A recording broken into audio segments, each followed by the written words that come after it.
Both guys look really fresh at this point if he's going to try to go back there. Ready to rumble!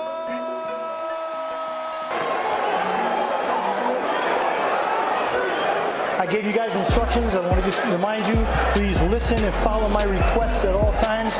Protect yourself at all times. Fight hard, fight clean. Good luck. You can see Canelo charging forward, stalking, assessing Crawford's movement, and attempting to make that iconic power shot from the opening bell. Scorecard.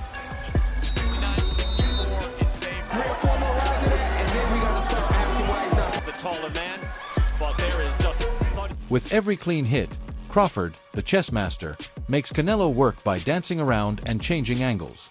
With each exchange, the audience clutches their breath because they know that one slip-up may turn the entire fight upside down. I got Canelo winning via late stoppage, and I feel like the extra weight for Crawford, his ego, I think it's all gonna play into a mix, and towards the end of the fight, it's gonna get. It feels like a tactical war in the early going, assessing one another. Not a single inch was given. Every jab and every feint feels like a concealed trap just waiting to be sprung, which heightens the stress. Canelo's pressure continues to build into the middle rounds, but Crawford's counters and quick reactions keep him just out of reach. Additionally, he might have to get down on one knee to shake off a slight shoulder twinge. The second round, nice uppercut from Crawford. That was one of my big questions coming into this fight. We have never seen Bud get hit by a guy quite this big. Although he beefed up, we still haven't seen him take that. I want to. So that's going to be very questionable. Can he take that one shot? But we don't think that Bud can knock. Fans are left wondering whether the fight's momentum will change as it moves into the final rounds because of the little pause, which only heightens the suspense. Fatigue sets in. Canelo becomes irritated when punches fail to stick. Crawford maintains his composure with his iron chin, and every interaction seems to have the potential to influence the judges in any direction. If anybody was to make it a snoozer, it would be Terence, right? Because he's the smaller guy. He gets hit. He's willing to go out on his shield. You know, and that's something that I really respect about Terence. All right. So, after breaking down all simplicity, no nonsense, no exaggerated enthusiasm, just the facts. In essence, he stated, look, Bud has the tools. Canelo is the only person who can defeat him, and Bud ought to give up the mic and retire if he succeeds. I think that if anybody could beat Canelo, I think that is Bud. Yeah. We don't know if it'll happen or not, but I think if anybody has the tools, but does not speak checkers, but rather chess. What do you know? Since Haney didn't oversell it, I respect that. Even to legends, he remained grounded. Let's find out who is truly superior. Additionally, you could see his confidence rising as he hinted to his own fight, as if he were discussing more than merely legacy. He's making plans on how to be the man. we got to see, Bud's punch resistance at this weight. Yeah. Even though I think that it will be better because he's not weight drained and he'd be able to take a shot. When a fighter believes something before others do, that's what makes him dangerous, as you and I both know. You could tell Haney was studying Canelo and Crawford like homework based on the way he phrased it. He seems to be planning to write himself into the future rather than merely forecasting it. I'm not sure what will make you excited for both battles if that doesn't. What's the win? I would love to see him retire.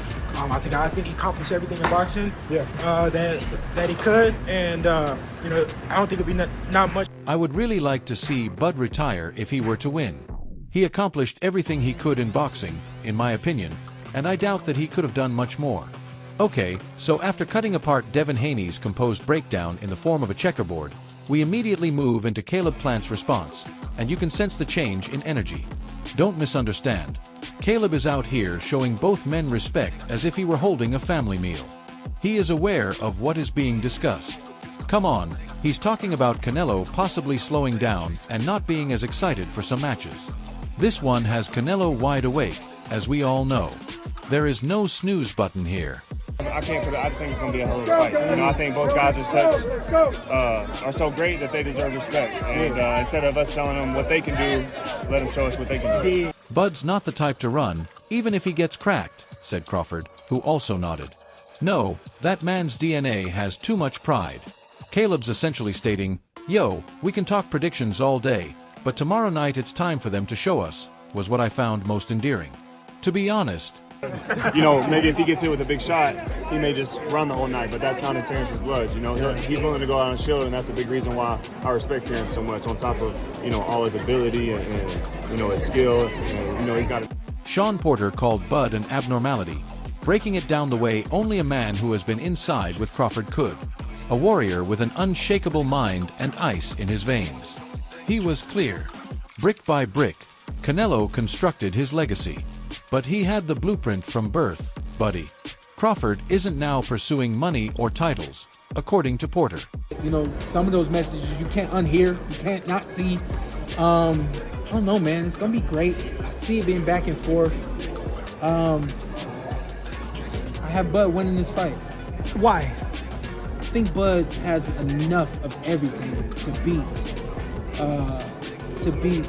And just when you thought that everyone was leaning forward after Sean Porter's warning about Bud, Canelo suddenly appears with his cool assassin vibe. You can see that this guy isn't just vying for titles when he talks about helping others, family, and legacy. He is bearing the weight of an entire nation. He stated rather bluntly that he had always wanted to be the best, but had never thought that a stadium would be rocking on Mexican Independence Weekend only for him. It isn't hype. That is the whole cycle of destiny. You hear a promise rather than assurance when Canelo declares that he will win significant victories for his people. As you, I, and everyone else know, Canelo's promises are typically accompanied by body shots that end careers. You know, the thing he did with me there, I didn't expect to do. He started walking me down. I'm like, damn, like, you know, and he really did. He bullied the bully when it came to me. And, you know, I know that's going to be a part of their game plan. It's just a matter of when that. Not to mention the enjoyable aspect. Max Kellerman was reprimanded by Canelo for prioritizing MMA over boxing. You must adore it. He simply checked him and said, "Nah, boxing stays king," without shouting or ranting. That would be like to informing everyone that the throne was never moved in the first place. Eddie Hearn even referred to him as the man who permanently altered Mexican boxing. He isn't lying, to be honest. Canelo has elevated the sport to unprecedented heights. You can laugh now if you want. But Canelo is the kind of person who turns every doubt into regret before the final round even begins. He has taken this sport to new heights, and tomorrow he's not just stepping in there for himself. He's stepping in like a man rewriting history in real time. Furthermore, he isn't lying. I'm glad to be here because I always say, and I'm gonna be the best, and to be the best,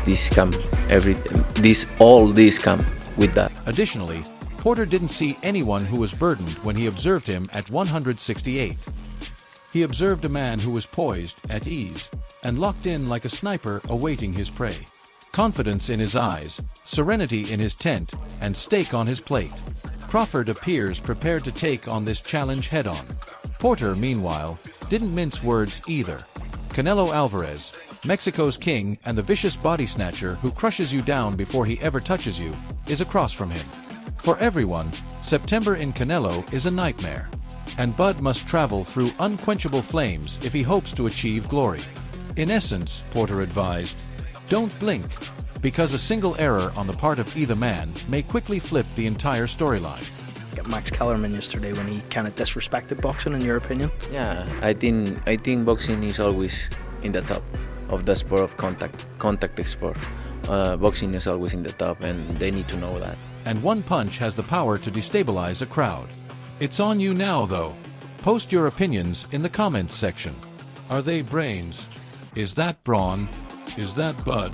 Canelo, perhaps? I want to listen to the arguments, audacious forecasts, and wild cries. Additionally, remember to use the like button, forward this to your team, and subscribe to Boxing Headquarters here. Bell to bell, round to round. We'll be back dissecting everything. See you at the following one.